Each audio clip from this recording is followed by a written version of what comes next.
Good morning and welcome to the October 11th meeting of the Mason County Board of Commissioners. Would you please stand and join me in the Pledge of Allegiance? I pledge Allegiance to the flag of the United States of America and to the republic for which it stands, one nation, under God, indivisible, with liberty and justice for all. Thank you very much. Can we have the roll call, please? Commissioner District 1, Randy Netherland. I'm here. Commissioner District 2, Tim Sheldon. I'm on the phone. Commissioner District 3, Terry Jeffries. Here. Correspondence and organizational business. Can you please report the correspondence received by the Commission? Sure. The Liquor and Cannabis Board sent a marijuana license application for Mad Matt's Greenery. Michael Gilbreth sent a petition regarding rezoning of McEwen Prairie Road. And David Willard applied for the Historic Preservation Commission. Thank you. Next item is a news release from our Community Services Department. Dave Wyndham.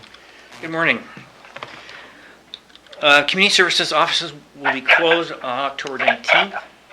Community Services offices in Mason County Building 8 will be closed, and that's the whole building will be closed one day, October 19th, Wednesday, for Staff Development Training Day. The programs that make up Community Services are building with the Permit Assistance Center, Community Health, Human Services, Environmental Health, Planning, and Vital Statistics. So vital statistics, birth and death certificates will be available the next day. Okay. Thank you, and thank you for emphasizing staff development. That's very important as we merge the two three functions. Is there any more organizational business to come before the Commission?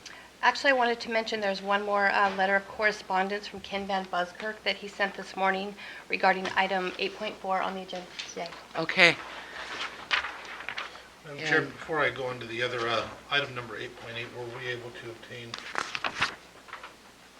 or should I strike that now? I would like to amend the motion. So we'll keep it on there? And Keep then, it on there, and then I would like to amend the motion, Okay. yes. Okay, good. Thank you. I won't remove it then. Okay. I did hear from the prosecuting attorney, and so Okay. the amendment will be in reference to that. Madam Chair, Yes. it's extremely hard to hear. Can you speak into the microphone? The microphone for the phone is over there. These microphones don't go to that. All right, well, it's a little hard to hear today. Thank you. Item number 5 is our open forum for citizen input. This is an opportunity to address the Commission on any items that are not on the agenda. If you'd like to address the Commission, please raise your hand. You'll be recognized. Come to the podium, state your name, your address if you'd like, and we'd like to ask that you keep your comments to 5 minutes because we have a very, very full agenda today. Would anybody like to address the Commission on any items not on the agenda? Cheryl, thank you.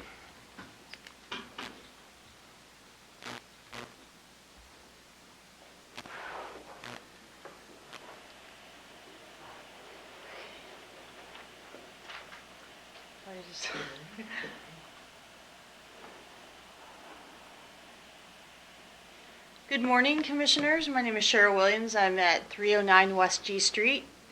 And I would like to announce that the League of Women Voters is having a meeting next Tuesday, October 18th, from 12 to 1:30 at the Johnson Library at Olympic College.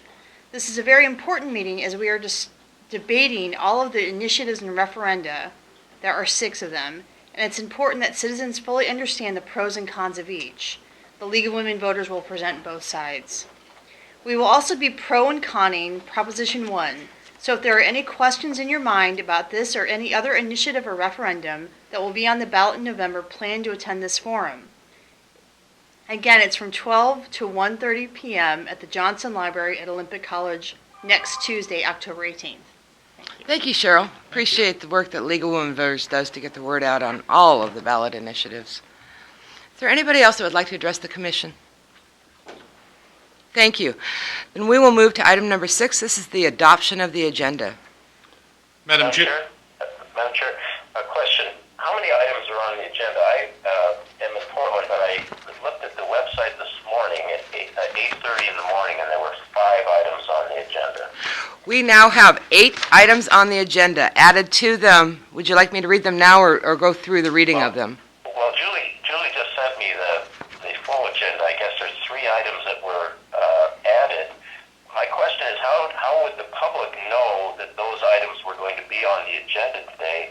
I checked, last time I checked, the agenda was on the 6th of October. That was 5 days ago, and it was the same at 8:30 this morning, and now there's 3 items that have been added. So my question is, how does the public know to be at the meeting or to have a chance to testify? Commissioner, you've been a commissioner for 12 years, so I suspect you could answer that question yourself, unless you'd like to ask somebody from the staff to answer it. Well, I think that the 3 items that have been added, I'm just going to state that I think it's extremely difficult for the public to know what was on the agenda today. I agree, and you were in our briefings yesterday when all 3 items were were approved to be added to the agenda. How does that help the public that was not in a briefing session yesterday? Well, perhaps you could have said something yesterday. Madam Chair, the public, I don't think, is well served by this. So it's not public notice when items are added at the last minute. At 8:30 this morning, the agenda had 5 items on the agenda, and now we have 8. Madam Chair, I recommend that we talk to staff about that and make sure whatever our briefings are, it gets on for the next day. As for what's in front of us, I know 2 of these things have to be dealt with immediately. As Commissioner Sheldon would know also, 2 of those things have to be dealt with immediately. The others we can maybe talk about at the end of it. But we'll talk to our staff, including yourself, I hope, to make sure that that doesn't happen again. Well, and I don't think it's a staff issue. I think it's the commission that is not giving the proper direction or timeliness for these items to be considered by the public. I don't think this is the staff's problem. I think it's the commission's problem. I thought you were saying because it was passed yesterday, that the fact that it didn't get on until this morning. I've never put anything on the website of you. I couldn't hear what you said, Commissioner. I've never put anything on the website. I thought you were talking about the fact that it didn't get on until 8:30 this morning or something. I've never put anything on the website as a commissioner. Have you? No, I don't deal with that. But I think that the items, if they're going to be briefed, the public needs to have some input.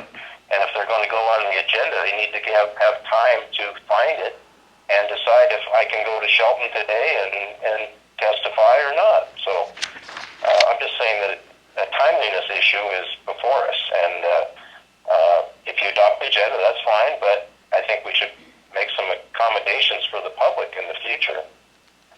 Thank you. Well noted, and we'll work on processes for that. Madam Chair, I move for the adoption of the agenda as presented. I'll second that motion. It's been moved and seconded to adopt the agenda as presented. All in favor, please say aye. Aye. Aye. Is there any nays? No, I don't think it's properly before us, but go ahead. You've got 2 votes. Motion carried.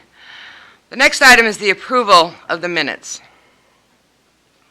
Madam Chair, I'll move that we approve the Board of County Commissioner minutes for September 19th and 26th of 2016.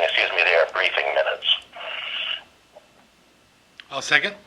It's been moved and seconded to approve the September 19th and 26th, 2016 briefing minutes as presented.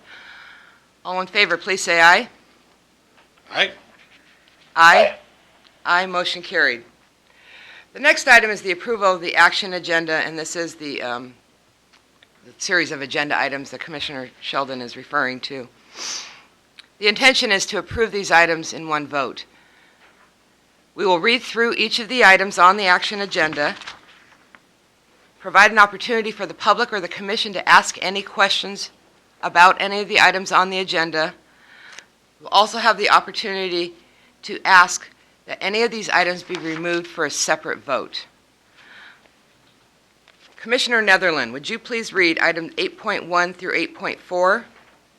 Commissioner Sheldon, would you please read 8.5 and 8.6? And I will read 8.7 and 8.8. Commissioner, Madam Chair, could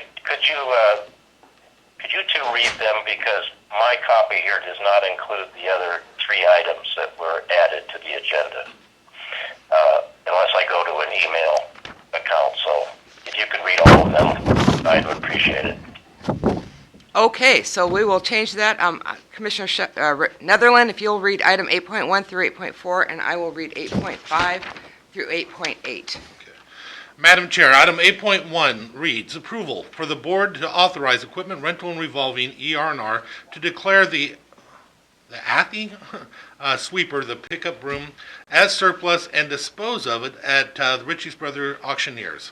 Item number 8.2, approval to set a public hearing on October 25th, 2016 at 6:30 p.m.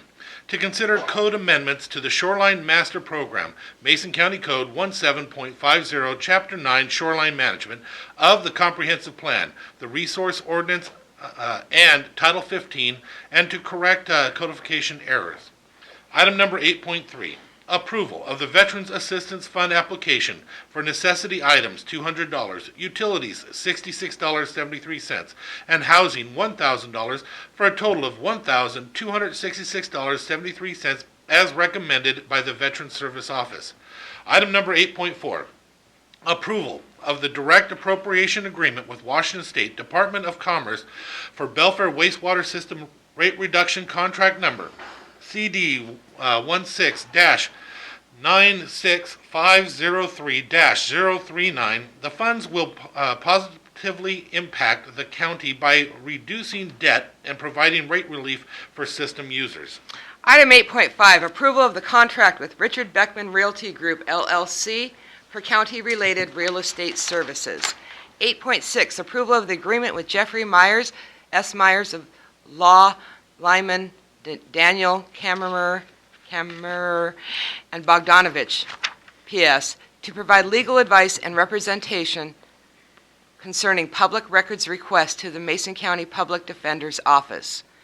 Item 8.7, approval of the agreement with Charles W. Lane IV, PLL, to provide interim public defense administrator services for the amount of $150 per hour.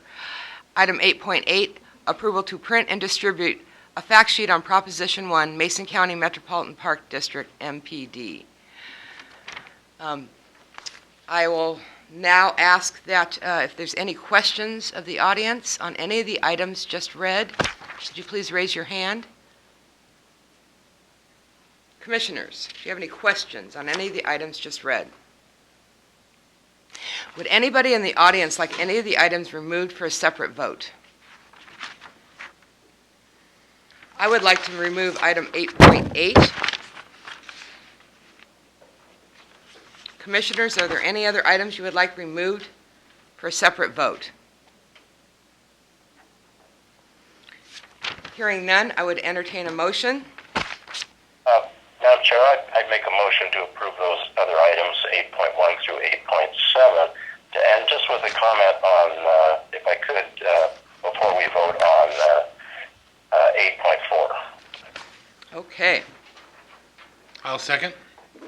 It's been moved and seconded to approve items 8.1 through 8.7 on today's action agenda. Is there any discussion?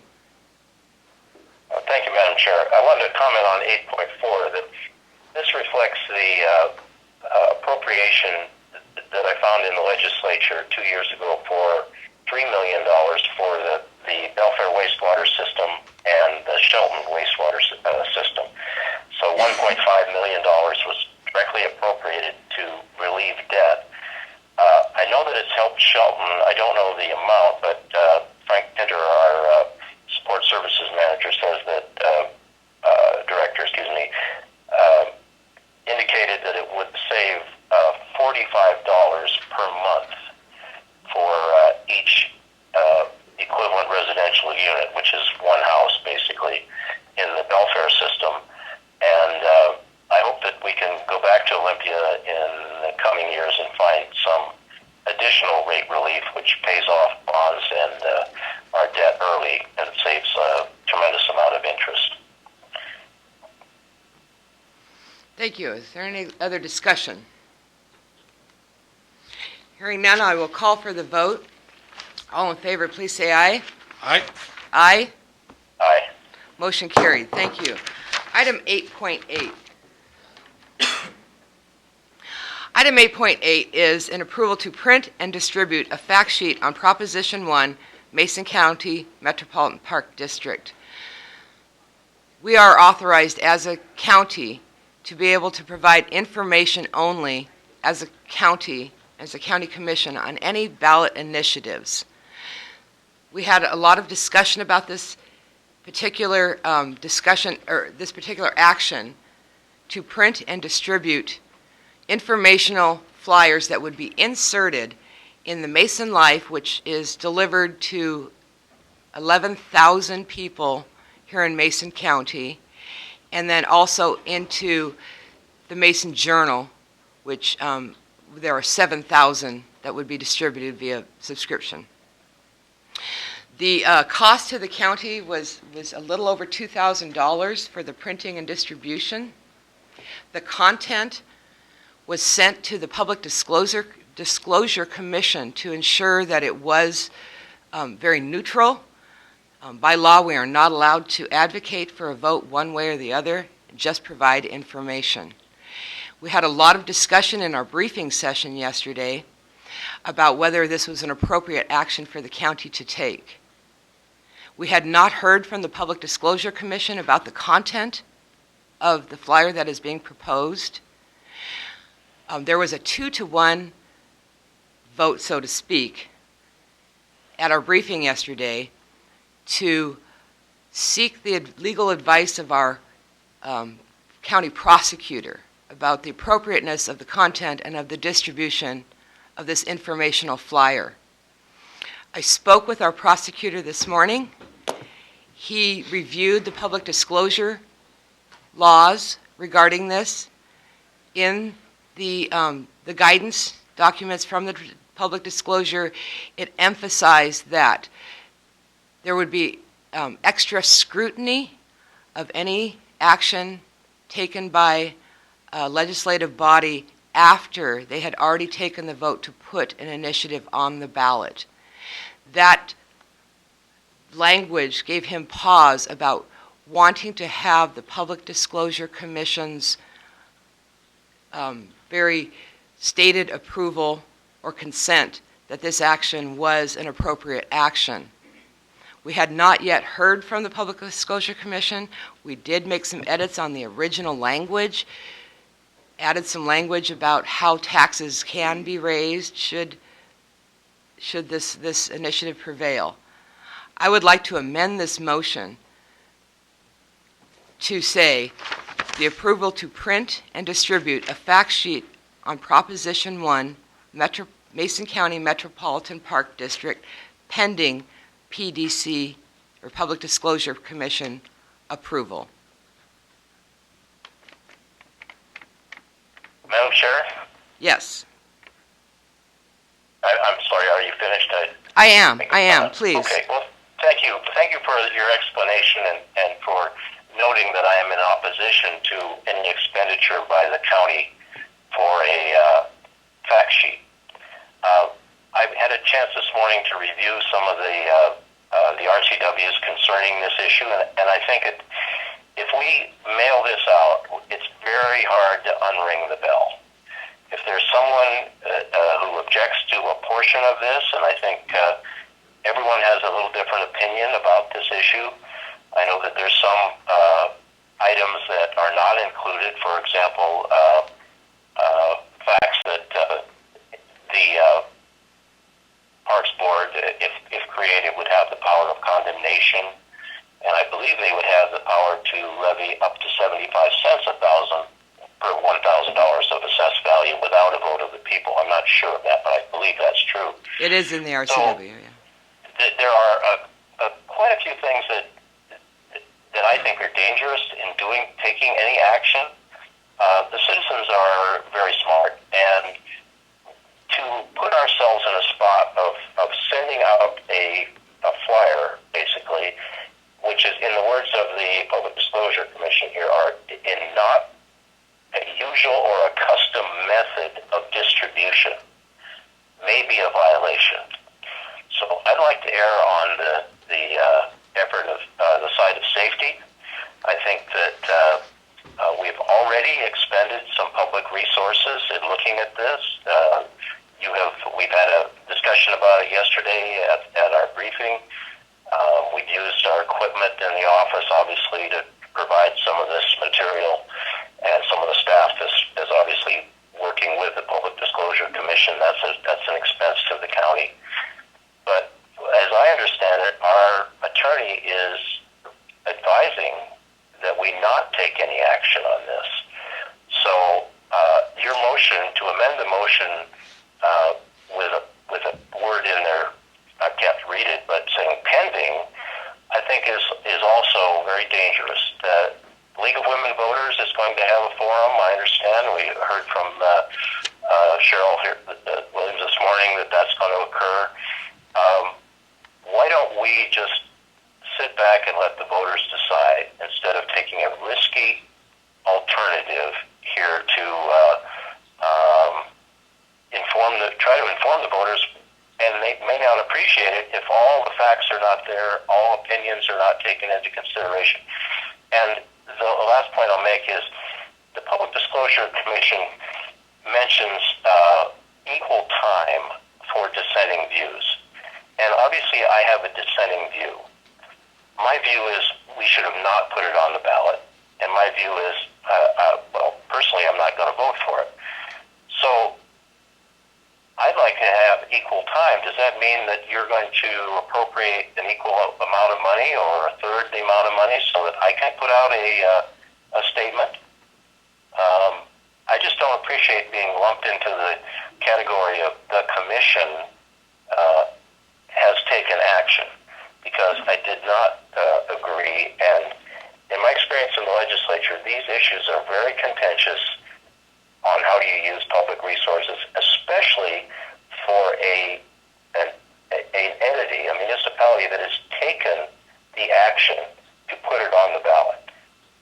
Sometimes, for example, Initiative 937 about renewable power, that was very controversial for the PUDs to come out and make a statement, and the public put that on the ballot as an initiative. But when you put it on the ballot yourselves and then send out a fact sheet, you're going to have extra scrutiny, as the PDC has said. So if we're going to do something like this, I think we should have equal time for a dissenting view, and we should have absolute rock-solid approval from every line, every comma from the Public Disclosure Commission before any action is taken. Thank you for listening. Thank you. Do you have any comment?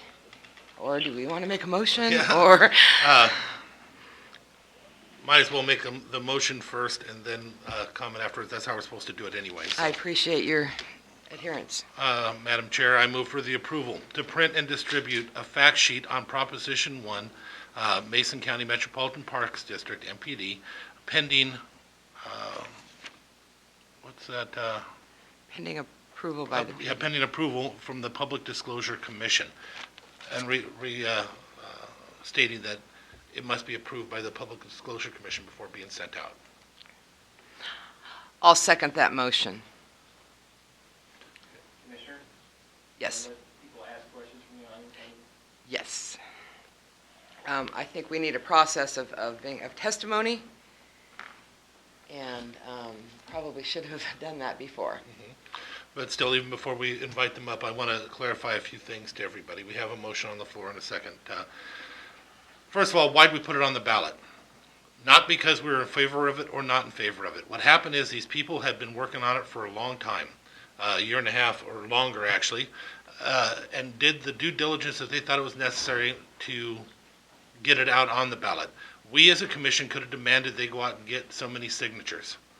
Our belief, my belief, was that they would be able to obtain those signatures, but it would be harder for them to even do anything in a future year because of the requirements to reach a certain amount of voters on an off-season compared to what you received in the last general election. And this being a presidential election, them being able to meet that mark would be very hard on a near year. With that being said, I believe that they would have been able to get their signatures, and I believe they did do their work, so the only thing we did as a commission was allow it to go on the ballot without the signatures. Now, I understand the commission's, Commissioner Sheldon's statement about err on the side of safety. That's what we're doing by sending it to the PDC and having the PDC okay it or not. If the PDC does not okay it, it does not go out. As for equal time, Commissioner, there's no equal time because this is not an issue of for or against. It's a flyer that will tell people the facts on the issue and what it does. You had equal time if that was the case when you were given an opportunity at our briefing to say, I want this taken out or this added in, or I think this particular line is leading. You could have done all that. We tried to get you to, and you refused to do any of it. Instead, you just said, basically, you don't like it. Okay, and that's fine. But we still have to do our work. One thing I want to share with everybody, last night I did a forum at the League of Women Voters, a candidate forum. Every table asked about the Metropolitan Parks District, every one of them. And the sad part is, almost all of them had wrong information on the Metropolitan Parks District. You know, people believing that the commission cut the budget from $1.2 million.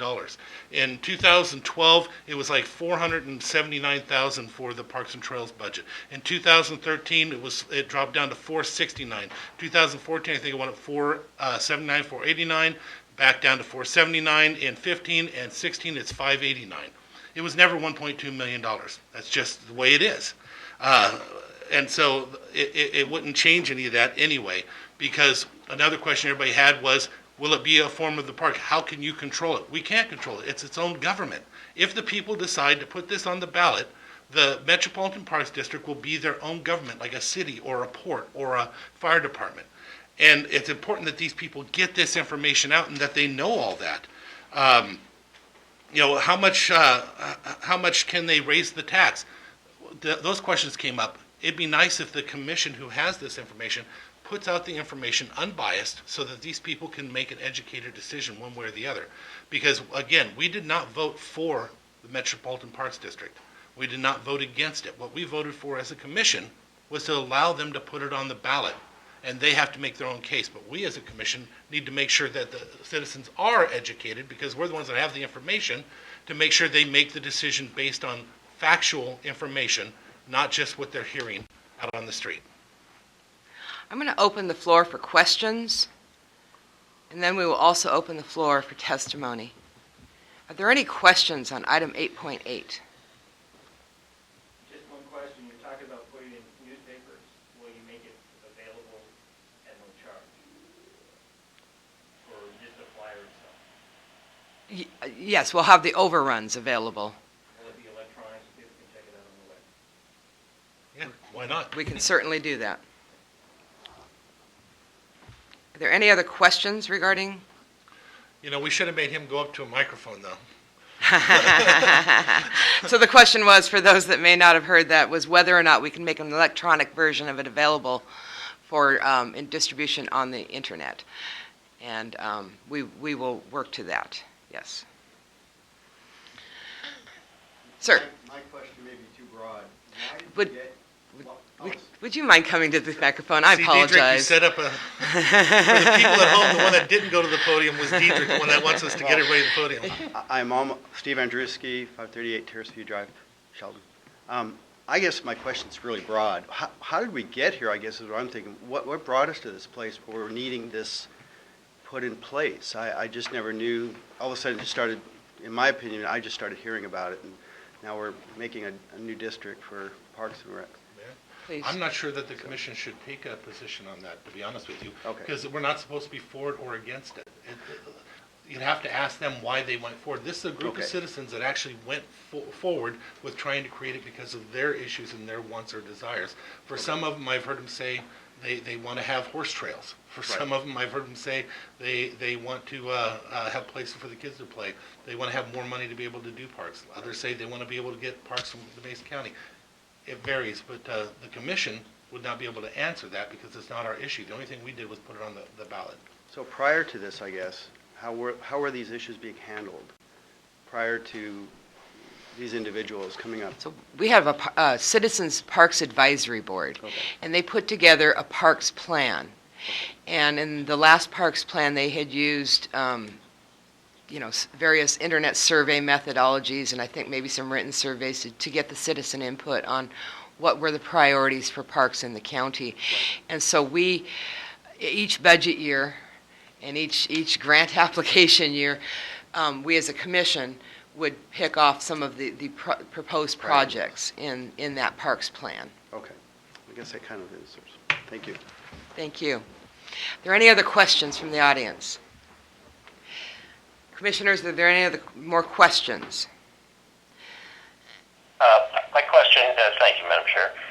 Since I can't read what you have there because it was not on the agenda, the cost is how much? I'm now working from my memory. I did not grab my my documentation. It is about $2,069 for printing and distribution. About $2,069. I believe that was the number.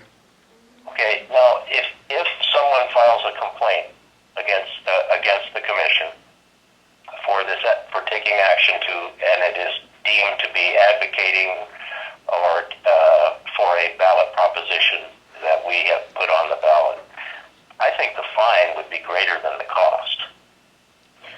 That's my opinion. I've dealt with the PDC over many years, as 26 years as a legislator. I think the fine would be more than the cost. So if that is the case, it really would be more effective for an individual or a group of individuals just to put this out with their own money and avoid this controversy, because the PDC is a very tough organization. You've got a board appointed by the governor that will adjudicate this issue. It won't happen before the election, but if a complaint is filed, it will be adjudicated, and the fine could be more than the cost of the publication. So generally, groups have stepped forward, the Friends of fill in the blank, and raised money, passed the hat, and done this kind of thing without need for local government who put it on the ballot to then make an expenditure. I just don't see the risk and reward here. The reward is very low. The risk is extremely high, in my opinion. Madam Chair, Commissioner, as you know, school districts, when they put issues on the ballot for a bond, they cannot be supportive of the bond, but what they can do is get information out there so people have factually correct information, not one-sided based on the Friends of the Park, whoever might put that information forward. But again, I understand you don't have it in front of you, but the motion is approval to print and distribute a fact sheet on Proposition 1, Mason County Metropolitan Parks District, pending Public Disclosure Commission approval. So all the issues you're talking about don't matter when it comes to the Public Disclosure Commission. It won't be printed unless they approve of it. Well, Commissioner, there are provisions in the law for special provisions for school districts, which I don't think we should compare ourselves to a school district in this case. But I think that it's ill-advised to do it, and our attorney is saying he'd like more time, he'd like to look. It just bothers me that we're even considering this. The risk is very great, and I don't think the Public Disclosure Commission will give you an approval before election anyway. So maybe it's a moot point. Okay, I would like to open the floor up for testimony. I think we've heard enough from each other.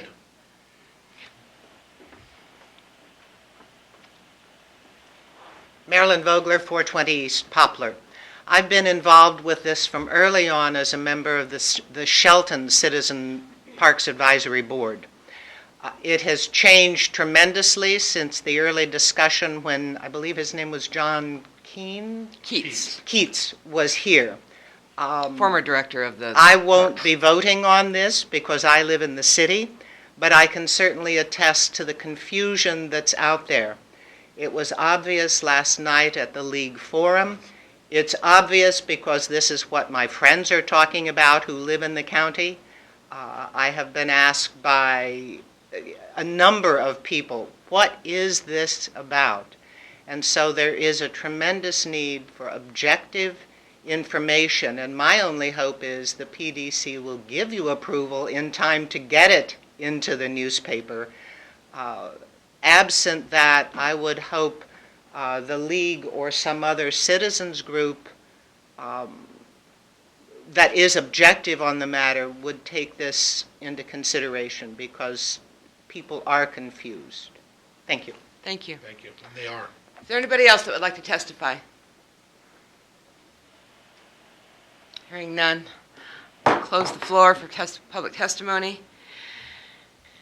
I believe we've had a lot of discussion. I have not had an opportunity to discuss my opinion on this as well. I did study, not directly through the PDC, but I did study local governments use an organization called Municipal Research Services Corporation for a lot of advice and information and to an extent legal opinion on how local governments can carry out the law, what's allowed within and without the law. And it was very clear in their guidance documentation that this was an allowable action as long as you were very diligent about making sure that the language in whatever you produced and distributed was impartial and informational only. And I have also fielded a tremendous number of questions of the public, and I would like to be able to answer those in a very efficient manner as opposed to the one-on-one. And this is the most efficient manner and, frankly, the least expensive way to do it. We were looking at potentially $15,000 to send out a mailer to each of the voting household members. It is very, very, very sad in the budget-cutting world that we don't have local issues in our voters' pamphlet.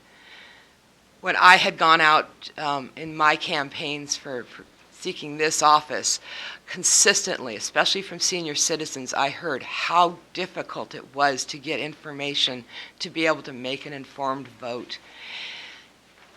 We don't have another option except for those allowed to us by law, and this is allowed to us by law as long as the content is informational only.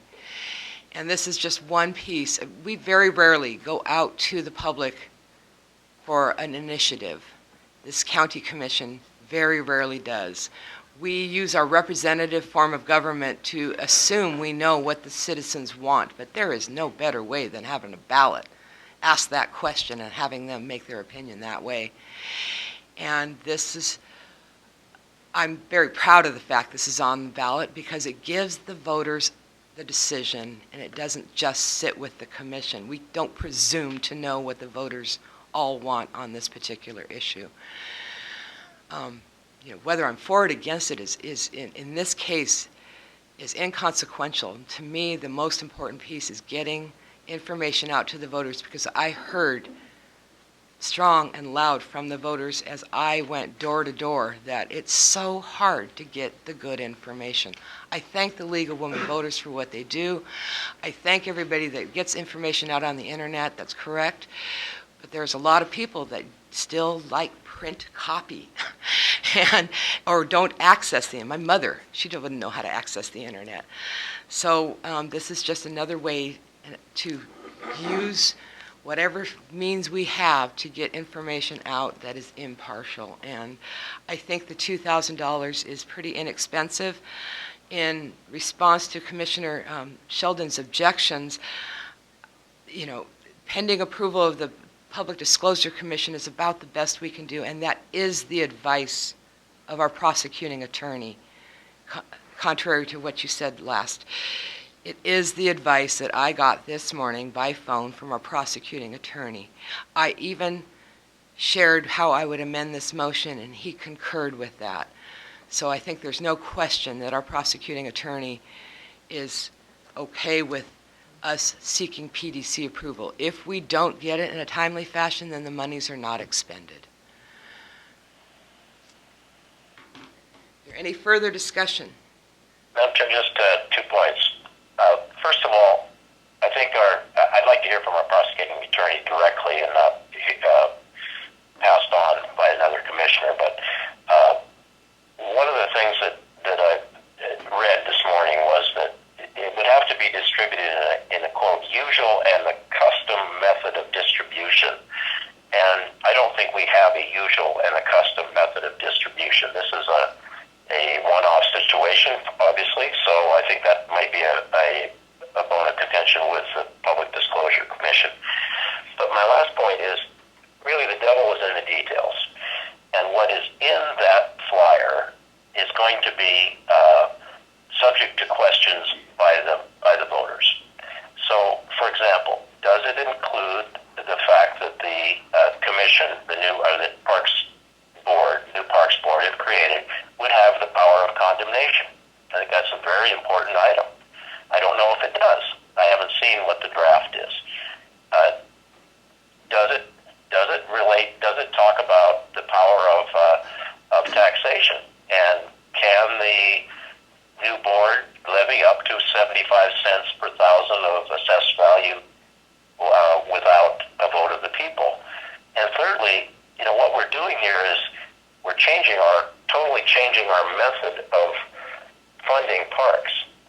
And instead of visitors that come into this county and buy goods and services and pay sales tax, which goes partly to our park system, it will be funded by only the residents that pay property tax.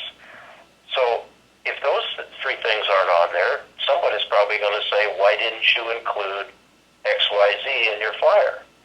So it's very hard to design and to distribute a flyer that is truly factual, because there's so many differences of opinion and interpretations of the law in this case, that you really, when you have a voter's pamphlet, which you comment about, we wish we did, when you have a voter's pamphlet, you just publish the whole thing.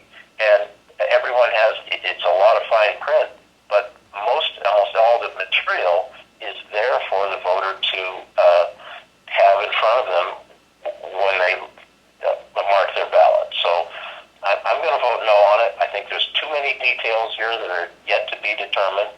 And just to say pending is a difficult way to address this. So I'm sorry to take so long, and I'm sorry not to be there to speak about this in person today, but I have another meeting in here in Portland. So thank you.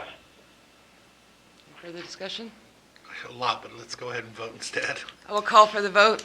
All in favor, please say aye. Aye. Aye. Nays? No. Motion carried. Thank you. That takes us to item number 9. This is our public hearings. We have 5 public hearings, all land use related. In case you're wondering why we have 5 of them on today, it's because we, as a county by practice, take applications for changes to our land use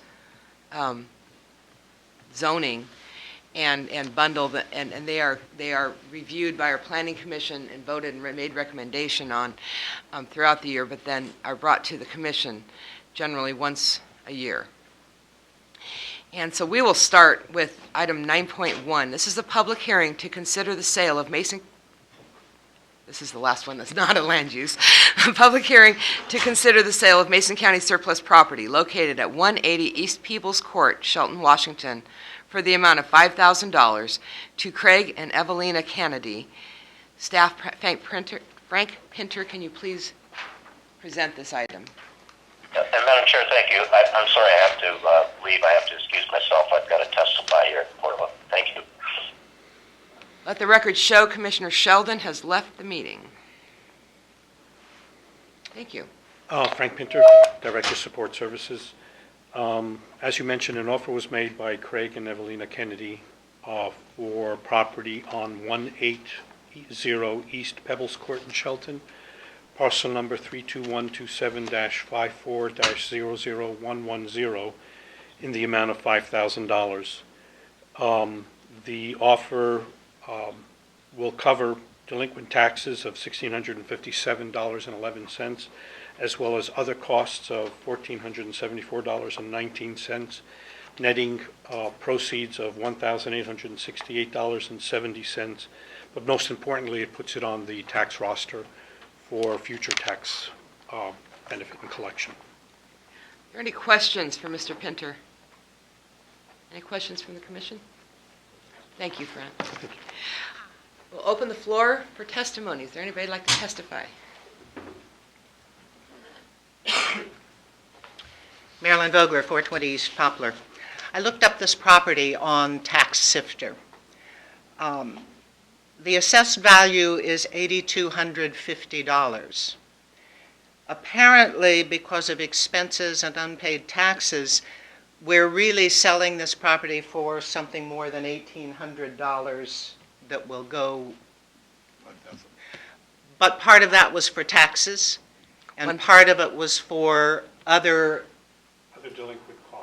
delinquent costs. So in terms of the value of the property, we're really only getting $1,800 plus something, it seems like. No, may I? Please. No, we still get the full amount. Oh, I know, but that's where we're applying it.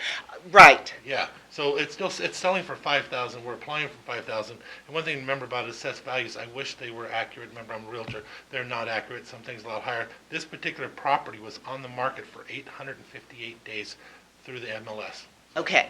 That aside, it still remains a concern of mine. I'm more concerned about the notion that the county declares properties surplus and sells them. Because I know the value of land and holding land and other uses for land, and once it's sold, it is simply sold. We have a desperate need for affordable housing in this county. There are people interested in small homes, clusters of homes.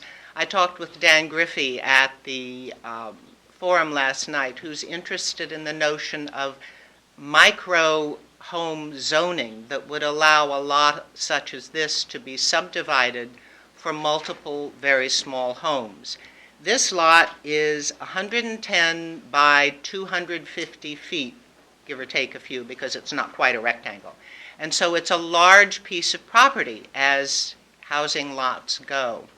It's in a residential area, Lake Limerick, I believe, and would be an ideal place for the city, or for the county, to work on the concept of clustered, very small homes that by their very size would be affordable.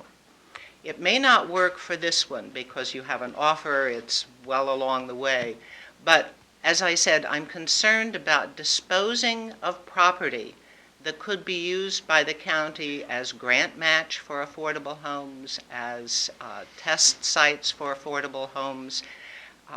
And I think the county has a role, city government has a role in providing affordable housing. Commissioner Jeffries, Mayor Krantz have both said that and acknowledged it's impossible to build affordable housing nowadays, given point price. And Mayor Krantz has said without the cooperation of city government, local government, or nonprofits. And so I see surplus property as an opportunity for that cooperation and partnership to contribute to affordable housing rather than simply a sale for a one-time amount of money coming into the coffers. Thank you. Thank you. Just Marilyn, a little clarification on it. For the most part, we're supposed to sell these things on the open market and stuff, but there was a time in the past, years back, when an organization, Habitat for Humanity, came forward to the county, and they were given, at a very discounted rate, the ability to have some of those properties. And if there was another organization that was created, because the counties are not in the business of actually building housing. Oh, understood. Okay, so for us to do that wouldn't make sense, but what might make sense is if an organization that was put together and came to us and said they want to use it for this purpose, that we could look at it and decide whether or not we can discount it out for that purpose for them. But we have a lot of properties. It's a yearly thing when people don't pay their taxes. They go off the tax rolls, so we literally get nothing for them for years at times. Some of them have old mobiles that have to be taken down. Some of them have trash. Some of them have, can't be built on. Some of them, so each one is different. But if you happen to get together an organization, 501c3 or some other, that may look at building those things, I think the commission might be interested in looking at the opportunities for the parcels that we do have. But remembering that we're talking about parcels that were tax sale parcels, not just surplusing our county property, because that's when we do hold on to it. If we find there's any possible need or use for it in the future, we do not surplus those properties. Good to know. Thank you. Thank you. Is there anybody else that would like to testify? Hearing none, I'll close public testimony. Commissioner deliberation. I do want to also share that very much interested in inviting in housing nonprofits to come address. I was just looking at our list of properties. Very much want to work with any nonprofits that would like to propose some options and opportunities. And as a matter of fact, I'm currently looking through our list of any existing housing because we have a need in our therapeutic courts, especially mental health court. To be eligible to be in mental health court, which is a restorative justice, alternative justice program in which one seeks recovery as opposed to incarceration. Eligibility is determined by one of the eligibility criteria is that you have stable housing. And we're having a problem. We have apparently 3 women in our jail that would normally be eligible for our mental health court, which has just started, but because of lack of housing, we can't send them through the courts. And so right now there's an emergent need on that, and I'm looking for some opportunity there. And we do have, through our behavioral health organization, some opportunities, and the Homes First and other nonprofits, some opportunities to partner with nonprofits to make that housing available that serves multiple needs. I want to point out also that doing what we do, it didn't used to go through realtors. It would just be, we had some stuff online, they call us up and say, we want to give you this for it, and they'd go, okay. Instead, we changed that process, this commission changed that process and put it out on the market to get as much as we can for the people of Mason County. But more than that, it also, not only did we get more money for the properties, we're selling a lot more of them. A lot more of them are going back on the tax rolls so that the people don't have to pay more taxes. The more we get people paying taxes in on these properties, the less we have to try and find from anybody else. So this has been extremely beneficial. We had some that we couldn't even, remember that one parcel we couldn't even get 100,000 for, we got 200 and, I can't remember, 220, 240 for it, just because we changed the way we do business here. And I found it to be a much more arm's length transaction way of making sure there's no buddy friendship stuff. As you've seen on this one, we were high on the market price. We lowered it incrementally until we got to a place where people were making offers on it. And that's how you get the most out of it compared to the way we used to do it. So I'm going to call for the vote. No, we need a motion. Oh, Madam Chair, move for the approval of the sale of real property located at 180 East Peoples Court, Shelton, Washington, 98584, parcel number 32127-54-00110. I'll second that motion. It's moved and seconded to approve the sale of the real property as stated in the motion. Any further discussion? All in favor, please say aye. Aye. Aye. Motion carried. Thank you. Takes us to item 9.2, a public hearing to consider rezoning 2 adjacent parcels in the rural area from rural industrial to rural commercial 5. It looks like Kel McAvoy from our Community Services Department will present this item. Good morning, Kel McAvoy with Mason County Planning Department. I have 3 items for you this morning. So the first 2 are rezones. They're both staff-driven with the property owner's consent. And then the third one is a mapping correction. So this first one is for 2 parcels located west of Hoodsport Rural Activity Center. They're currently zoned rural commercial, rural industrial, and just about 2 acres in size. And there's an existing self-storage units on the property. The property owner is interested in expanding that business. But the current zoning does not allow that, so self-storage is not allowed in the rural industrial zone. However, rural commercial 5 is a zone that does allow self-storage units with a special use permit. So staff has recommended that we rezone these two parcels with existing development as RC5 to accommodate expansion of the existing business. Thank you. Are there any questions for staff? Any questions from the audience for staff on this item? Thank you, Cal. We'll open the floor for public testimony. Is there anybody that would like to testify on the issue, the matter before the commission? Hearing none, I will close public testimony and move to commissioner deliberations. Commissioner, do you have any? Both of us, just for the record, we've served on the planning commission. We know the process that goes through before it ever gets here. So when we're looking at these, we already understand them more than most would.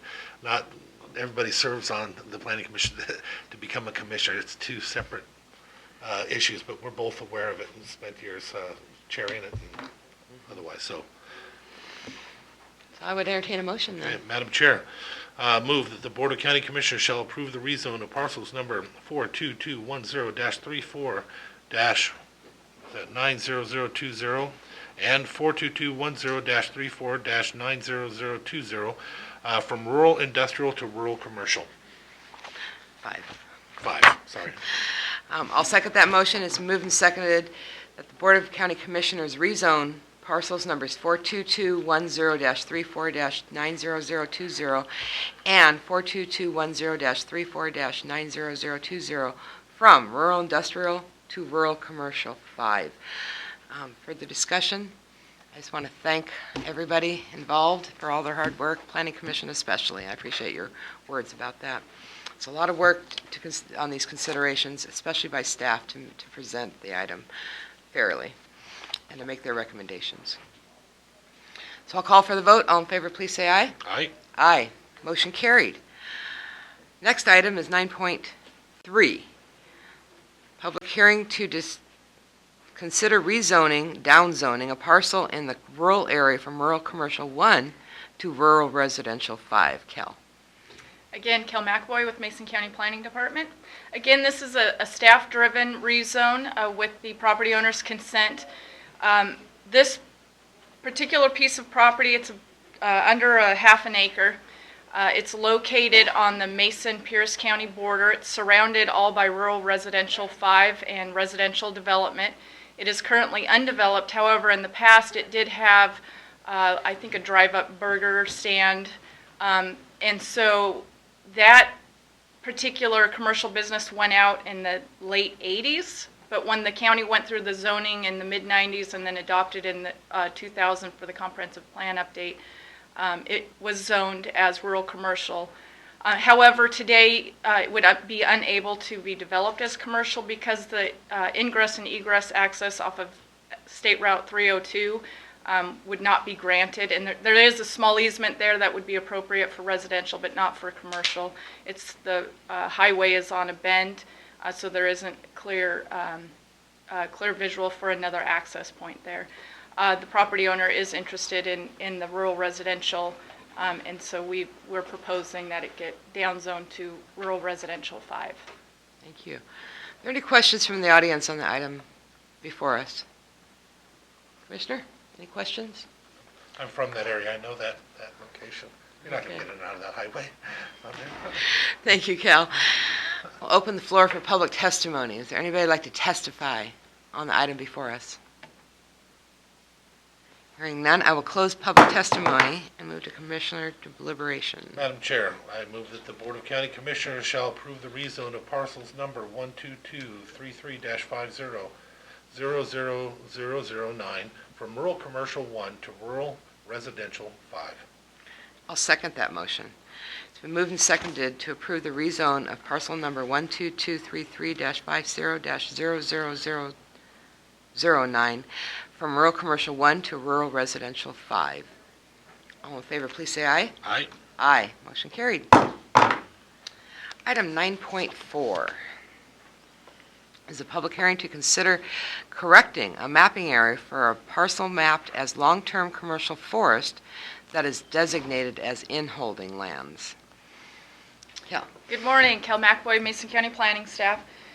This is a mapping correction, so we consider, Community Services Department already considers this property as zoned as in-holding lands. However, it's been mapped since early 2000s as long-term commercial forest. We discovered that error recently, and we are just correcting the map, both the future land use map and the development areas map, to reflect the correct zoning, which is in-holding lands.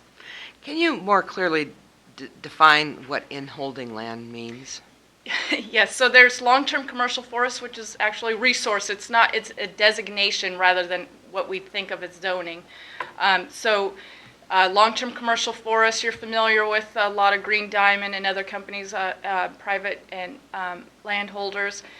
The in-holding lands are smaller parcels that are in residential use, but they're also considered a resource lands, and they're designated to protect the long-term commercial forest resource lands. So you don't get larger and larger developments that would then impact your resource lands of long-term commercial forest. So the boundaries of in-holding lands cannot be changed. Is that what you're saying? I actually don't have the all that information as far as if boundaries would be able to be changed, but the in-holding lands are surrounded by long-term commercial forest. I guess maybe you can further explain what you mean by protecting so that there wouldn't be more development. So we cannot get rid of long-term commercial forest lands without so say if you were going to rezone or downzone or long-term commercial forest properties, you'd have to make up for that on other properties. Not sure I'm explaining this very Okay. accurately, or I guess as it relates to in-holding lands, you talked about the protection.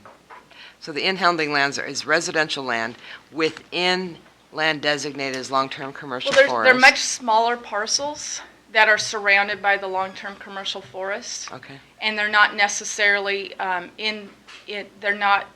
they're owned by private property owners who are not in commercial forestry practice, and so they're able to develop their land similar to the rural residential, but not in a way to subdivide and increase densities that may impact our long-term commercial forest properties. Okay. Thank you. And this is just a mapping correction in that it hadn't been identified as having residential. It has been developed as residential for quite some time. It was designated as in-holding lands in the beginning and adopted as in-holding lands. It's just that when we did the mapping with GIS, which came after the designation, the mapping was incorrect. And we just discovered that recently. Okay. Thank you very much. That's helpful. Are there any other questions for Kel? Thank you. We'll open the floor for public testimony. Is there anybody that would like to testify on this item? I will close the floor. Move to Commissioner deliberation. Madam Chair, these mapping corrections are something that we get used to. We've been seeing it for quite a while. It's funny, when they put some of the zoning over the top of things, you'd be surprised what they just dropped a color map over.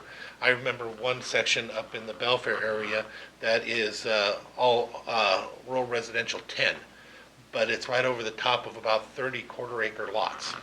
So rural residential, that means 10-acre parcels, basically. They just drop these things right over the top, and when they come back to ask for some kind of a change, it's a little hard to deny it when it should be a map correction, and that's all that truly was, and that's what we're hearing here. I concur. It's a correction. So I don't see and apparently there's nothing controversial given the record. So I'd entertain a motion. Madam Chair, I move the Board of County Commissioners shall approve the correction of the mapping error that is mapped as long-term commercial forest but is designated as in-holding lands, parcels number 61936-11-00040. I'll second that motion. It's moved and seconded to approve the correction of a mapping error as stated in the motion. Is there any further discussion? All in favor, please say aye. Aye. Aye. Motion carried. Takes us to our last hearing. This is a public hearing to consider a code amendment. No? Make sure I'm right on this one. This is the rezone, or the allowing of Yeah. storage into mixed use. Okay, this is the public hearing to consider a code amendment for low-intensity mixed use in Shelton urban growth area. Oh, Barbara. Barbara Adkins, our manager of our planning division of our community services. We all department. Halloween. She's wearing a spider if nobody can see. That's great. I'm festival. So they would notice they did. Barbara Atkins. You should see his office. Department of Community Services. This is a request for a code amendment, so I'm going to give you a little bit more information because if this goes through, it does affect more than just one property owner. So we're proposing to amend the development regulations for the Shelton urban growth area. And just as a quick side note, the Shelton urban growth area's regulations are mirrored from the city of Shelton's regulations. So they are very different than the other two urban growth areas because they came from a different source. All of this information was sent to the city, so notifying them that we were changing this because ultimately what the Shelton UGA is supposed to do is get annexed by the city. So they have to have the same regulations in order for that to effectively happen in the future. So they were provided with this. I didn't hear any comments from them. But we know that they're kind of shorthanded at the city right now anyhow, but they are aware of this. So this proposal originally came to our department from the applicants and from Len Williams or Foster & Williams. They have some property in the Shelton urban growth area that they were interested in putting a recreational storage facility on. This type of facility would accommodate motorhomes, trailers, boats, big type of seasonal equipment that you would want to store when it's obviously not in season. Their property is located in a low-intensity mixed-use zone in that urban growth area that does not accommodate any kind of recreational or self-storage at all. So when we talked about this, they were interested in discussing what their options might be, whether to seek rezoning the property to a different zone that would allow that type of use, or to possibly amend the code, adding that use to the existing code that was there. So what we did was ultimately decide to go with the code amendment for three basic reasons.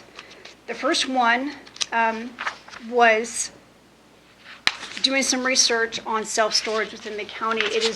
There are very limited opportunities. It is allowed in rural commercial 2, 3, 4, and 5 with a special use permit. It is not allowed at all in the Belfair or Allen urban growth areas, and it is allowed in 2 zoning districts in the Shelton UGA. So looking at a broader, comprehensive look at these types of facilities instead of a single property, we thought it was probably time to bring that to the board. Second, when you look at the land uses that are currently allowed for commercial in that area, they're all service industry uses. They produce a service and not a product. Storage facilities also provide a service and not a product. So it seemed to be a good fit with the type of commercial uses that are already allowed in that type of a mixed-use area. And the third reason was kind of if you did go for a rezoning it to one of the land uses that does permit self-storage would also open the door for not so friendly types of uses that would come along with it, like manufacturing and lumber yards that may not be so mixed use and residential friendly. So we went with the proposed code amendment. So the original amendment as it came through to the Planning Advisory Commission was to add recreational storage to that section. This came to the Planning Advisory Commission on August 15th. They recommended that the board approve it on a 3-2 vote. I brought this to the board on briefings, and during briefings, the board had asked to have that amendment changed to broaden the scope from recreational storage to self-storage to cover, to accommodate a bigger uses for that type of storage. So the revised amendment removed the recreational storage and changed it to a self-storage facility. This required a follow-up amendment. I thought it required one. Since we do allow self-storage throughout the county in various places, we never actually defined what self-storage was. So I figured it was time that we probably put a definition in there as long as we're amending it. So there's a second amendment that goes along with this that adds self-storage to the definitions that are in a different section of the zoning regulations. And that came out of a book that I have here if you'd like to see it. It's kind of our default land use manual when there's no definitions inside our code, which happens all the time. There's one book that we go to so we stay consistent on where we're getting definitions from. Planning Advisory Commission met again on September 19th on some different items, but they did discuss at that time the change in the recommendations and asked that the board consider adding a requirement of a special use permit for the self-storage if we were going to go ahead and adopt the self-storage instead of recreational storage. I put that in the staff report along with just a notation that special use permit is required in the RC 2 through 5, but in the Shelton urban growth area, the 2 zoning districts that allow it do not require special use permits. So this would be something that would be inconsistent with the way the rest of the Shelton UGA codes read.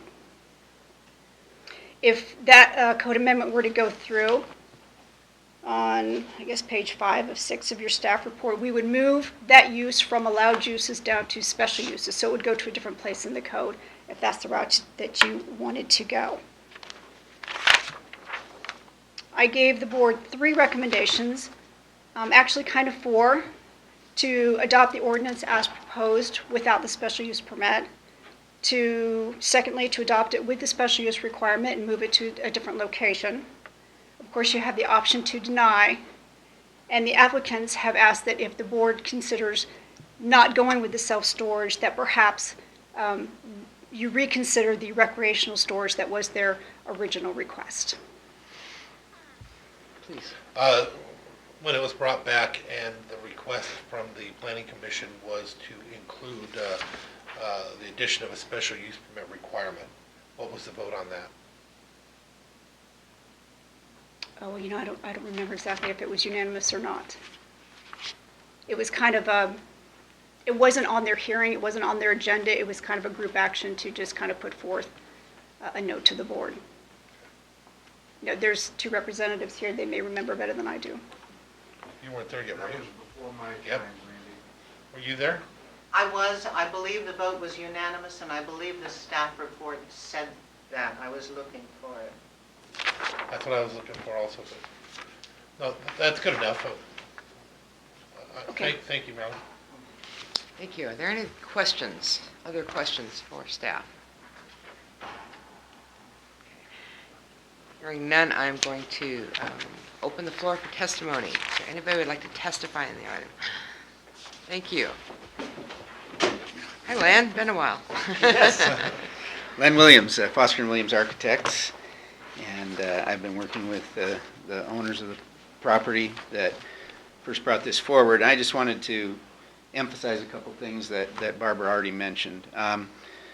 The first was that I think the commission does have the option to keep this with recreational vehicle storage only if there's a concern of any kind about self-storage opening things up to other concerns. And that was our initial recommendation. I would also say that because this is only within the Shelton UGA, the land areas that are impacted by this, that are zoned in this zoning, are relatively limited and are generally in areas that are not, there's not much residential, they're more towards commercial and industrial uses already. And the third thing that I would say is just that looking at it big picture, I believe it would be most appropriate to stay as consistent as possible with the City of Shelton zoning, which is the underlying zoning for things in the UGA, and they do not require special use permit for these types of uses. So, thank you. Thank you. Thank you. Anybody else like to testify?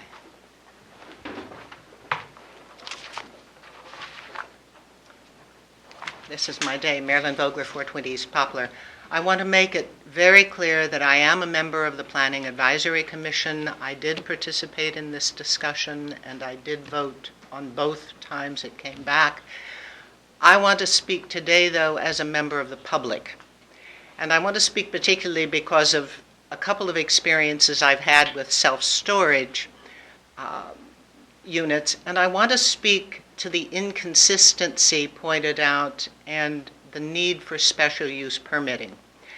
I had occasion to stay at my son's in Corvallis, Oregon for a week, and took his dog to a doggy daycare. Across the street from this daycare was a self-storage unit. It was beautifully landscaped, it was architecturally pleasant, it was consistent with the nature of the community, which was mixed residential, commercial, business. The second instance is that I go with a friend down to the Union Deli often on Fridays for live music and a beer, and if you drive down Brockdale Road, just before Dalby Road on the left, is a self-storage that is, I suppose, 10-foot chain link fence with razor wire around the top of it. The two experiences were much different. They convey a much different sense of what the area is. I certainly approve the request that's before you, but I hope you will approve it with the requirement for special use permit, whether that's, and staff has presented you two options that would do that. It doesn't matter to me.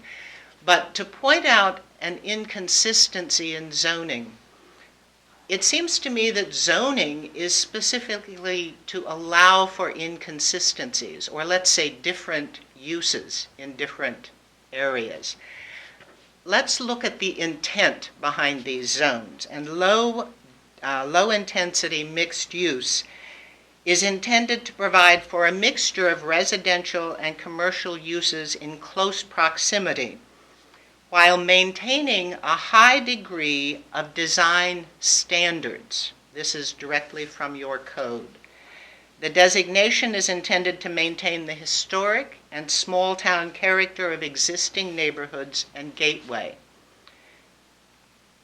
It emphasizes the residential pedestrian nature of low-density mixed use, because if a building takes up more than 35% of the area of the land, it has to allow for pedestrian through access from one side of the block to the other. So the pedestrian-friendly nature is emphasized.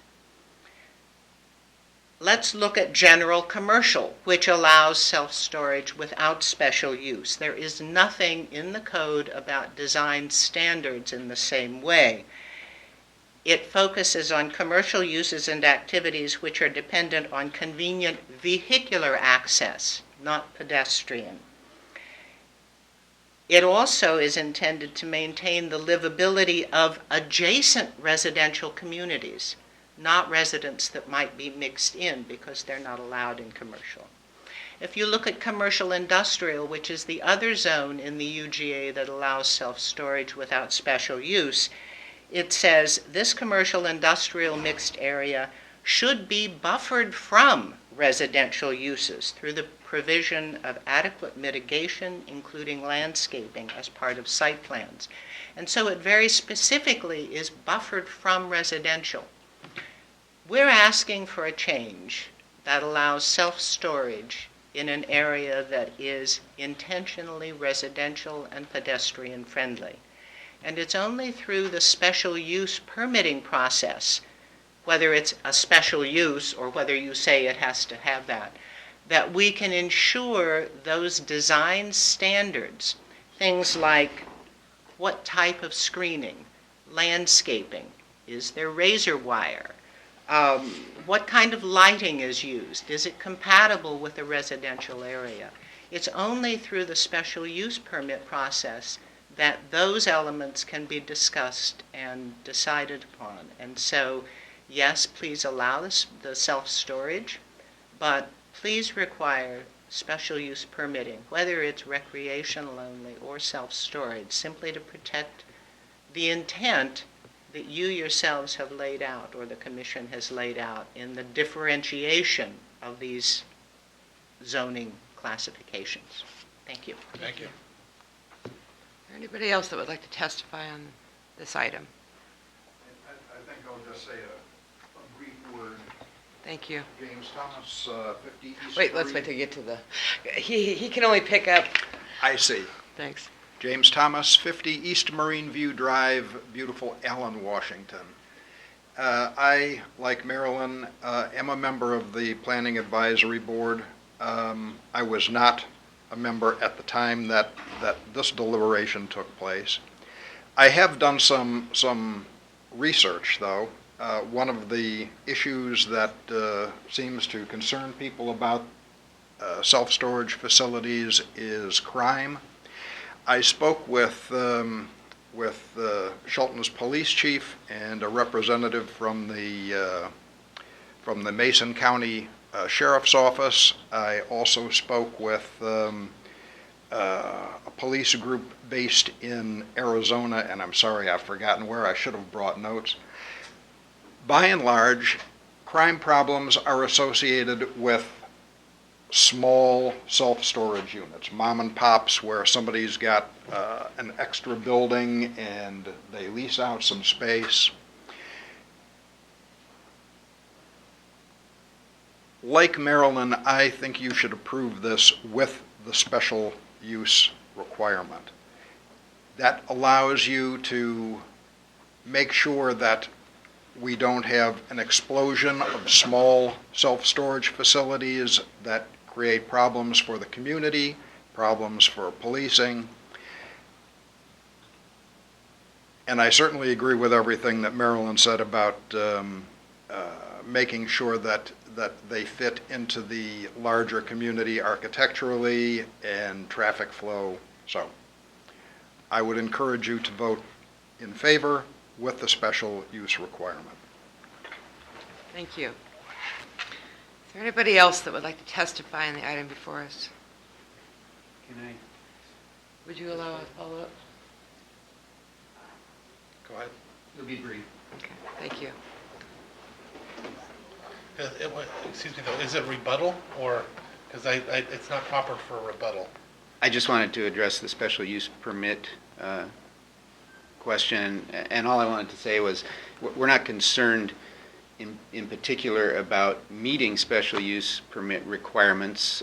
We believe we can create a facility that does that.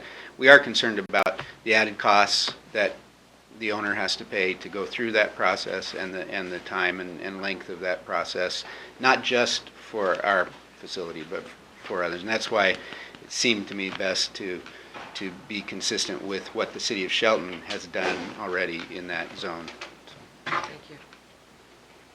Any other testimony? I will close the floor. I have a question for staff. Can you tell me how design standards, we don't have design standards. No, we don't. As far as I know, so how would, I mean. It would be seems- addressed through the SEPA process. Meaning- Mostly Meaning what? the environmental impacts, dust, So- noise, traffic. So how it looks, No, we couldn't address how it would look. We could address the fencing, we could address the lighting, we could address mitigating sound if that was an issue. More of those tangible environmental stuff, we can't make it pretty. okay, so our language around meeting design standards in the low-intensity mixed-use zone is not, The design We're not standards able in to that make- section were never developed. So there are references in the Shelton UGA regulations to design standards, but that section was kind of left for future gonna development. So there are assume- no design I'm going to standards. assume that was probably at the city of Shelton's request that these design standards be, It's standard in theirs, and now whether they have design standards or not, it's standard in their language. When it came over, it came with it, and it was left there to one day put in our own design standards, but that did not occur. okay. Thank you. So the special use, can you share with me how your office treats and what the purpose of a special use permit, the legislative intent of requiring a special use permit? To evaluate projects that don't necessarily fit in with outright allowed uses, to give staff and an opportunity to take it to an outside body, which is the hearing examiner, to make that decision on the proposal, whether it meets the characteristics of the rest of the zoning. It allows people to have public testimony as to their feelings about this particular type of use. I'm not quite sure what the rest of the criteria is, but it's more about a use that doesn't necessarily fit, but gives them an opportunity to present an argument to make it fit, to allow the public to talk about it, to allow the property owner to talk about it. And the process for seeking a special use permit, is that in front of the hearing examiner? Yes. And the conditions of how the development will be done is made by the hearing examiner? Yes. Through do you make recommendations? I mean, We do, because what will happen, he will look at the comments that will come out of the SEPA, and then conditions will be developed throughout that process based on the comments that are received. but they wouldn't be aesthetic. No, not unless that was part of something that came up. I can't think of something that was aesthetic unless it was fencing. Okay, thank you. What is the cost? Is that about $3,500 plus whatever fees that they have to pay for having people look at their plans and help walk them through, or? It's about hearing examiner plus staff plus SEPA is about $2,500. I can't remember what the special use permit fee is, about $1,000, and then hearing examiner is $2,000. About $2,000. So yeah, you're right, about So $3,000. About $3,500 plus the cost of whatever they need to The do reports that may go with it, yeah. Please describe to me recreational storage versus full self-storage. Well, as defined, basically recreational storage is recreational equipment, trailers, campers, snowmobiles, snow skis, boats. It's very specific to that type of use. Self-storage is going to be any type of storage of personal items. Oh, I gotcha, okay. Then my next question, was there a discussion at the Planning Commission to discuss the difference between requiring a special use permit for self-storage and not requiring one for recreation storage? You mean having both options there? Allowing One both would options in no. there with any discussion about one doing one, because I can see doing one without a special use permit and still requiring a special use permit for a full-blown, something that's going to have a huge impact on the community. No, that wasn't looked at, but that is definitely a feasible possibility. Because myself, that's, I give great deference to the people that do all this work, and the idea that they want a special use permit is a very valid argument. The question I have is, is it valid for all of it and being able to bring in both? Because it seems like it may be beneficial to allow recreation storage and full self-storage with the special use permit. That's where my head is going right now. Well, I agree that we need consistency with the Shelton Development Code. That's the whole purpose of having them kind of dictate our zoning out here and there, Shelton unincorporated urban growth area. I come to this job knowing that you can, with a firm belief, you cannot regulate aesthetics. And when you do, you've seen some I have seen many, many examples of unintended consequences when we tried to regulate, and we saw a lot of it in the Belfair urban growth area. And I believe that a mixed-use zone is just that. It's mixed use, and that the market demand for self-storage is high in this community, and we don't provide enough opportunity for that. I also believe that we as a commission have been trying to streamline our permitting processes, because I truly believe that it has, the more hurdles you put in front of a permittee, the harder it is for them to make the investment or even to try to get the guts up to ask, to seek, to try to develop. And that is, we want the economic development, but then we make it hard. We've got to have some kind of of compromise between the two. If we truly want economic development and entrepreneurs to invest in this community, we've got to quit putting so many hurdles in front of them. So I think all this is to preface, if you haven't already figured out, I'm not in favor of special use permit. And I'm very much in favor of self-storage as opposed to calling it recreational storage only. And I think that that is part of the larger picture for what we want for this community, is to see private investment in this community, to meet both the community members' needs commercially and to meet our needs to grow here economically and to just foster development and entrepreneurship. And when you have so many hurdles to have to go over, it just, my hat goes off to anybody that tries to get through all of that and still have a heart for what their passion was originally to start a business.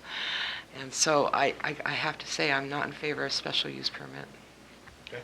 So are you saying, though, that you're in favor of recreational storage only? I'm in favor of self-storage. Well, the full self-storage. Full self-storage. For me, here's the issue that I have with that, and you're aware of this also, but I'm just sharing it with you and the rest of the room. Mixed use is a different bag of chips. Mixed use is supposedly so that you could do all these different opportunities, but not every opportunity. Mixed use is a lower impact opportunity for some of these things compared to, commercial, straight commercial, industrial. This is the opportunity to bring a smaller version of it. So being able to create a full self-storage could be massive. And keeping that in mind, that's why I would see the benefit for the special use permit for the full self-storage, because coming in with a massive project that you and I wouldn't even contemplate could have a much larger impact for the zone that we're talking. Only for the zone. I like you do not care for special use permits. But in this particular zone, I think recreational storage should be an allowed use. And I think self-storage should be an allowed use with that provision. So. But who gets to decide what the size of it? Well, there's a difference between recreational and the other. The hearings examiner would go through that process. Right, but you're saying massive. Mm-hmm. So somebody arbitrarily, or maybe not arbitrarily, hearing examiner supposedly, would determine the size of this without deference to the cost-benefit analysis for the entrepreneur, for how much space they need in order to pay off the cost of development, keep their rates at something that's competitive, all the other things that an entrepreneur needs to determine. I agree with all that, but just now for mixed use zone. If we're talking about the other zones, because we're going to be dealing with that shortly too, guys. We're going to be looking at the whole entirety of this particular issue throughout the county. But right now, we're specifically talking about the one zone only. And with that one zone, I could see a need for some type of restriction. I'm looking. Just some type of check and balance. And I want to remind you that our planning commission, which we both respect very much, apparently had a unanimous decision and request for it. And I think, I want to give strong support for their. I support them, but it doesn't mean it's a blank check. I'm looking at where the mixed-use zones are, and I'm not as sensitive to the fact. I mean, to me, the location of mixed use in the Shelton urban growth area they're mostly on the outskirts, and I don't think the impacts, especially because so many of them border industrial or commercial industrial zones.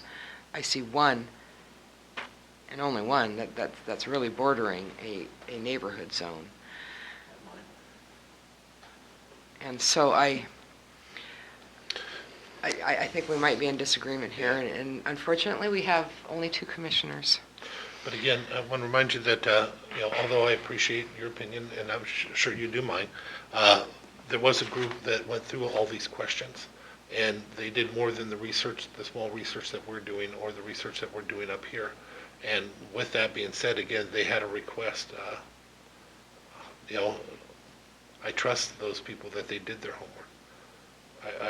And I would hope that you would support me in that, having both. Because by having both, we'll have the recreational, they can do that automatically. I don't think that's going to have the impact that others are worried about. I can understand how they'd be concerned and want to have a special use permit on that as well. But for this, to sort of at least give them the ability to do what they need to do in a realistic size. You're for talking, now. okay, but I appreciate that too, sir, but what you're saying is we would change development code because of one particular applicant, and No. this is a code that goes on, well, I appreciate that, but for me to just vote for recreational storage as opposed to self-storage without a special use permit, I'm hearing your argument so that this investor can do what they want to do, and this is code that goes beyond them. And so I am making my decision, and I have all the deference and all the respect in the world for our planning commission. I truly do. I truly do. It's an advisory board, and I appreciate that. I also know what I believe and what I had said in my campaign when I came on board was that in order, we have got to build and make it easier for entrepreneurs. And for me, a special use permit prolongs that process. I'm not a fan of that process at all. I think it gets a little bit too subjective. And especially if what we're trying to meet is design standards that are not written. There is no, and all we have is SEPA to go by. Then we have the danger of a hearing examiner's aesthetic opinion. There isn't anything concrete for a developer to look at and say, this is what I need to do. It's going to have to be handed out in a longer process. And I've just not been a big fan of the special use permit in general. And I especially don't want to see it in our urban growth areas, in an area that is intended for both types of zoning, or both types of development. Madam Chair, I hope that was a misstatement. I don't have any special deference to the people that are applying. This has nothing to do with the individual or investor. This has to do with, my decision has to do with the actual concept of multi-use zoning. I don't know these people at all. I've never met with them. Okay, there was a comment about, let them have the recreational, and I guess I interpreted that to mean the applicant. It's solely for the idea of the zone, because they may not be there. When we do a zoning change, any type of zoning change, one thing we all have to remember up here is we can change it if you try to change it for the project, there's a lot of other things that come along with it that they can change the project. There's no rule that says they have to do what they said they were going to do on a piece of property. They can actually change it to something else, as long as it fits in with that criteria. So when we do rezones or anything else. So I'm looking at it for the whole, that whole zone application. But we may have to table this until we have a third commissioner. My apologies that we can't, I think I agree. I think we have, I disagree. We don't have concurrence between the two of us, and normally you would have a three-person commission in order to break that tie, and we don't have that third person, so, or break that tie. So, is there a motion to table? Madam Chair, I move that we table this to the next week's meeting, at which time hopefully the third commissioner will be here. But there's no guarantees, guys. And I'll second that motion, and I'm going to reiterate it if you don't mind. It's moved and seconded to table the question of proposed development regulation changes for the Shelton Urban Growth Area mixed-use zone, low-intensity mixed-use zone, to October 18th at 9 a.m. At 9:30 a.m. Any further discussion? I'll call for the question. All in favor, say aye. Aye. Aye. Motion carried. Apologies. That's how government works, though, guys. It's not that simple. Okay, so thank you, everybody, for still hanging in here for this. I am going to move on to item number 10 of our agenda. This is an opportunity to have this is our board report and calendars. We changed that, right? So I don't know why. You never hear it. For a commissioner Yes, who's what? not here. Yeah, Yeah. I don't know. I don't know either. Okay, so this is an opportunity for us to share our calendars, mostly for the purposes of identifying times and occurrences where more than one commission will be at the same location at the same meeting, and that's in deference to our Open Public Meetings Act. And so, Commissioner Netherland, would you please share last week's I agenda? will do it in short form. We had budget workshop. We had another budget workshop. And then I had a Mason Transit Authority budget workshop. I went and did a video at North Mason High School in regards to veterans. We had an ACA meeting in which the parks, potential parks district was discussed, and at that point a lot of things were incorrectly stated again. It was one of the problems we have. There's so much misinformation. Somebody has to tell them the stuff that actually is legal and factually correct. Mason Transit Authority policy meeting, Sergeant Oysterhouse had their fundraiser, and it was a great success. The room was absolutely packed. Good. Again, that's moving forward. When that finally gets done, that's going to be a great addition, both aesthetically, but more than that, it's going to bring tourism and a lot more history of the North Mesa region. I attended a funeral for a very dear friend of mine, Barbara Anderson. I just want to say that she will be missed and how wonderful she was. We had our briefings, a League of Women Voters forum last night. I do want to say that there's a brand new restaurant that has opened up in Lakeland Village. It's called The Bistro. Have you had a chance to try it yet? I'm going to tell you, I've watched that place open and close and fail and fail and fail. This was some of the finest food I've had in years. It's already an established, the owners are an established owner. They own, it's a partnership of three people, but one of them is the one that owns the two margaritas down there. And although this is not Mexican food, it's Italian, Italian-based. It was wonderful. Giant meatballs and steak was that thick for the steak. And I just want to pass that on. Please support your local business, but if you actually want to enjoy it, go to the Bistro, Lakeland Village in Allen. Help them survive, and it'll be well worth it.